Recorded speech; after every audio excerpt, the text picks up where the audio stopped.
folks, Uncle Guido coming at you one more time.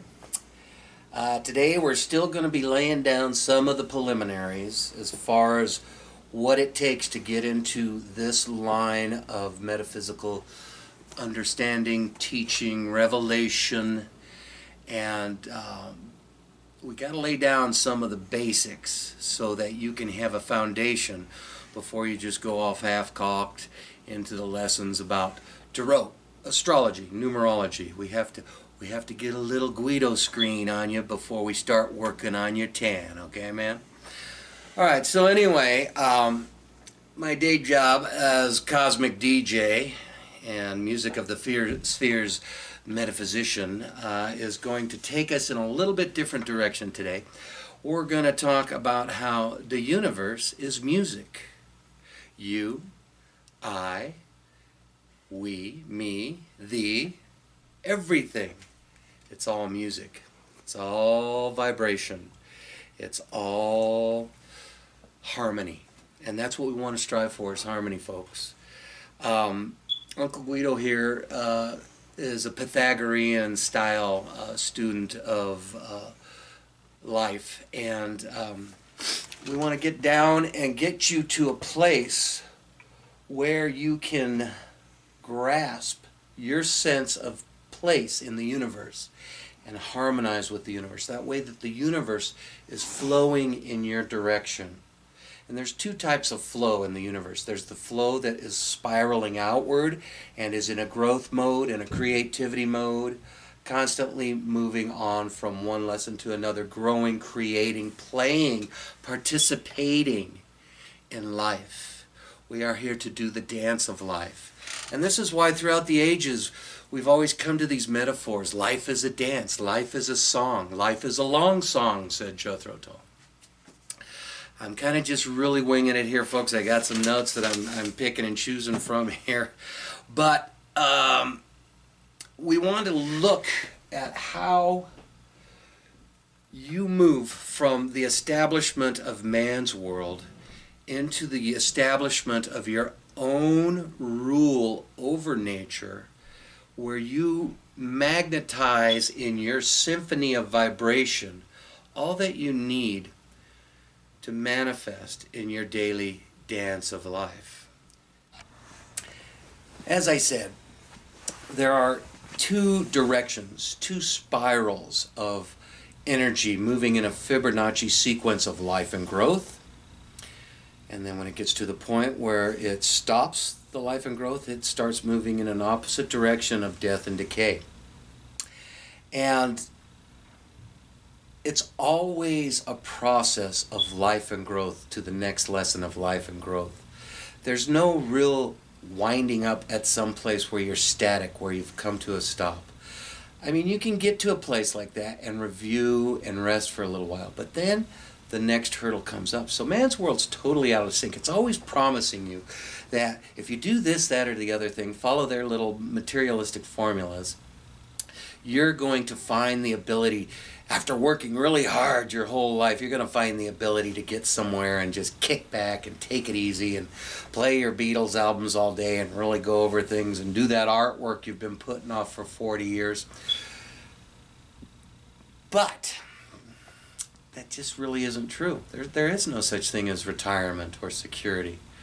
There's only your creativity and your desire to be in this physicality and create, and to work with the energies that you encounter here, and to magnetize into your reality the components that you need for your various creative endeavors. Man has given you all of these formulas that you got to follow so that you fit nice and neatly into the little machinery as the little cog that you are, doing your part, doing what you're told, doing what they told you to do, trudging along, saving your money, working on your security. There's no such thing. When you're in the moment, when you're in the now, when you're in harmony with the universe, a whole different bandwidth of perceptibility begins to open up to you. Your powers of magnetization start to reach out into the ethers through your emotional, field generated by your heart, which is 10 times bigger electromagnetic field than your brain. Your brain waves give off these little things about 3 feet out there. They can be measured. But your heart, especially when you're conscious and utilizing your heart, is this gigantic electromagnetic harmony device or disharmony device. See, it's up to you. Sometimes we get in that negative spiral and everything's dark and bleak and going down, and we're just out of harmony with the universe, and poor me, all this shit starts happening to me, and we sing this song of woe, or we sing the song of creation. It's up to you. You choose. You are the sum total of all of your choices. Okay? Now, as you work with the things we're going to be presenting here, like tarot and astrology, you're going to start seeing there's more to the picture than what we've been told here. There's a way to look and forecast and even see psychically into the future of where my energy is currently going. Now, what you need to remember is if you can use tools like the tarot or astrology or numerology to see the future, if you can preview the future, you can prevent the future. That's a little saying according to one of my teachers, James Wanless, who created the Voyager Tarot. So, what we want to do is get you trained on how to bring your consciousness into every moment so that you are constantly moving in a creative, life-affirming, positive, outwardly spiraling energy, and synchronistically, consciously catching the moments when destiny or fate presents itself to you, and you can like, wow, I knew I was thinking about this or that or the other thing, and it came right to me. And so, you know, this starts to get into elements of that wonderful little book that everybody was on the bandwagon of a few years ago called The Secret. But you have to get a hold of your subconscious mind for The Secret to really work. And this is where we come back to knowing thyself. This is where that inward journey starts to really peel away those layers of onion that are false, that are moldy, that are dead, that are stinky. A lot of these prescriptions that man's world has handed you for happiness are nothing more than the acquisition of materialistic junk.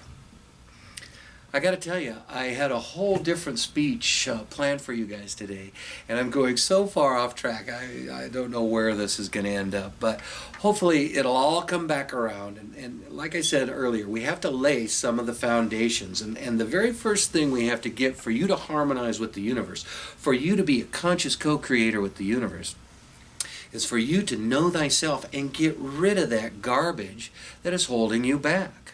Oh, poor me, I was born into a poor family, and this is my story, and I keep pounding it down the pavement as I go, and I never exit this box. You know, these are just some of the things that go on. You are the sum total of your choices. Let's reinvent ourselves. Uncle Guido's reinventing himself right here and now. The old cosmic DJ is here, sending positive love vibrations your way. Are you going to pick those ideas up and run with them? Are you going to mill them over, say, yeah, Uncle Guido, I don't know, man. You got a point, but then what about this? What about that? Well, you know, boom. You are the creator. You are the one who writes the scripts that you hand to everybody that you come across in the course of your day. You are the magician. I don't know if you remember that t-shirt I had on last time, but you are the crown of creation, as I said before. Once you go in and learn how to harmonize with the universe, a whole new vista, a whole wider bandwidth of vibration opens up to you. The world becomes larger. Other dimensions, or as Jesus said, many mansions is my Father's house. Other mansions open up to you for you to go in and learn and explore. We are going to start working on your cosmic tan through tarot, astrology, and numerology. And next week, I promise you, we are going to start unwinding these basic tools, starting with numerology, because everybody has numbers. Numbers are the basic part of the universe. The universe unfolds in a Fibonacci spiral sequence of growth, and we want to get you on that ride of growth. We want to get you understanding the basics of the numbers. And the numbers, out of all the divinatory tools, are the easiest to possess because there's just 9 numbers plus 0. 0's a magic little thing. It's associated with the Fool, my personal persona preference in pontificating my points of psychobabble to you. Anyway, we are going to start looking at all sorts of different things here. And Uncle Guido is going to put it to you so that you can say, let me take this and work with this. Let me digest this. Let me take this bone, Uncle Guido, that you're giving me and nod it a little bit to see how it digests into my belief structure, my cosmology, my list of priorities. 99% of the herd out there is not even going to be interested in what old Uncle Guido has to say. But if you're one of those people who's tired of the status quo that's been handed you, that doesn't believe the story that they're handing you, that you're looking for something else, you and I are going to take this trip together, and we're going to start bringing forward some of these things that I've stumbled upon, that I've dug for, that I've unearthed. And we're going to start looking at them, and we're going to start finding practical ways to apply them into your world so that they begin working for you. Let me tell you, Uncle Guido discovered about 25, 30 years ago that this stuff works, that life can work for you, that you don't have to be an unconscious victim to circumstances, fate, that you can take your destiny in hand and create your own reality. And the more that you know thyself and know your place in this universe and how you harmonize with the elements of the universe, magic begins to happen. You are the crown of creation. You are the magician. It is within your own imagination that we begin to weave the matrix of our own individual realities, intermingled with all the realities of everybody else that's on the path and is awakening. It all comes together in a total collective consciousness. And so here we go. We're going to start looking into how our individual vibration relates to the vibrations of the universe and how we can harmonize with that. What is the frequency? What is the resonance? Resonance is very important. And how do we allow our creativity and our imagination, I magician, imagination, to make magic in creating our reality. We're going to get down to it. It's getting close. I'm going to lay out the numbers in our next thing. Uncle Guido is getting ready to check in very soon on our next video, so you be there. Check us out on YouTube. Like and follow, subscribe, whatever you got to do. I'm just getting new at this game, but you know what to do. We'll figure this out together. I've got the Grand Babu here helping me get this stuff down on film. All this tripe just flowing out of my pie hole. I don't know. You know, we're going to figure it out. You make comments. Tell me where I'm at. Tell me if I've missed the mark. You know, the word to miss the mark just is the original term for sin. Sin is an archery term, meaning I shot at that target and I missed the mark. I sinned. Oh, how terrible was that? Here, let me grab another arrow. Let's try this again. We're going to teach you how to hit the mark. We're going to teach you that it's all you, baby. Uncle Guido, over and out.